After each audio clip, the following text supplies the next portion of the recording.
All right, ready to dive into another fascinating historical deep dive.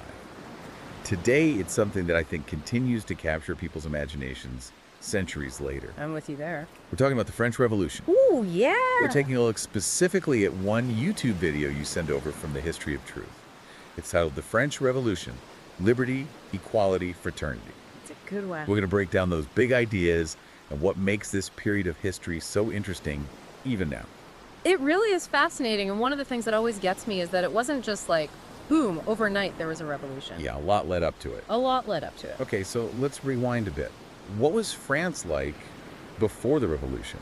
We all hear about the three estates, but what did that actually look like in practice? So imagine this. You're born, and your entire life is pretty much determined from that moment on. Not a lot of social mobility. Nope. If you're born into the first estate, that's the clergy, or the second estate, the nobility, you're set. Privileges galore. The good life, Pretty much. No taxes, all the power, you get right. seats. But then you have everyone else, that's the third estate. the rest of us. Basically, yeah. Peasants, merchants, artisans, everyone else. And guess what? They get all the taxes. They get all the taxes. There was the taille, which was a land tax, the gabelle, Oh, the salt tax. salt tax. That one was rough. These taxes were absolutely crushing for a lot of people. So even if you were like a really successful merchant in the third estate, you were still paying a ton in taxes. Exactly, and with very few rights.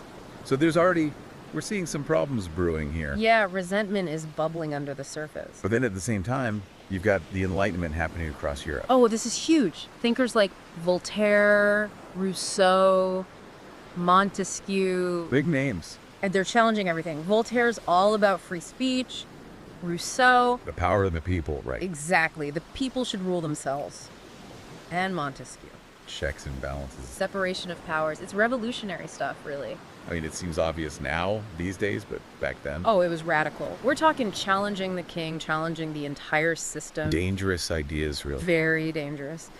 And in France, with all that tension in the three estates, these ideas, they spread like wildfire. Yeah. Perfect ground for them to land. Fertile ground. Now, some historians would even argue that, calling the estates general, When the king called everyone together. right. Some say that wasn't even the real start of the revolution, What was then? the storming of the Bastille, Ah, okay. 1789. July 14th, 1789. This was a statement. The Bastille was a royal prison.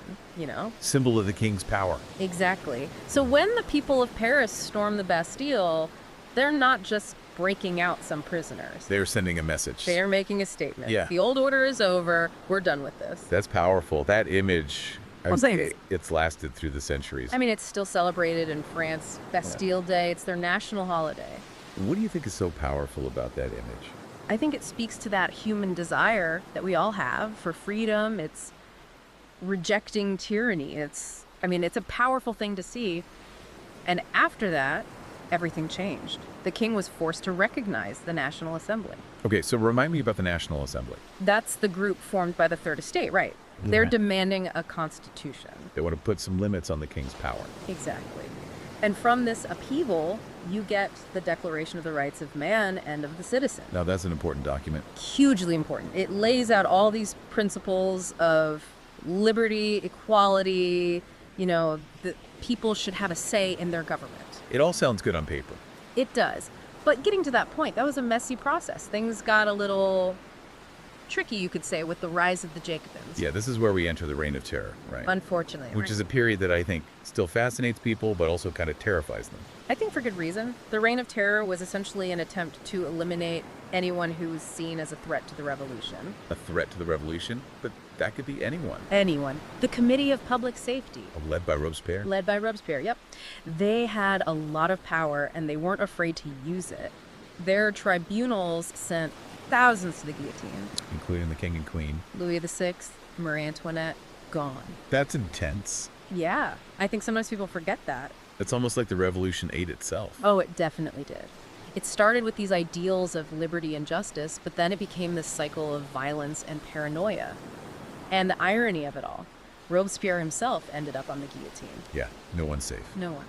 So how do we get from this chaos of the Reign of Terror to Napoleon Bonaparte coming to power? Well, France was worn out after all the upheaval. They'd been through a lot. And Napoleon, brilliant military strategist, He was. he presented himself as the guy who could bring order, strength, stability. And in 1799, he takes power in a coup. So the revolution ends not with a bang, but with Napoleon. Exactly. But how much of the revolution's ideals did he actually carry forward in his rule? That's a tough question. It's complicated. You could argue that some of the things Napoleon did, like his conquests, They conquered a lot. he did.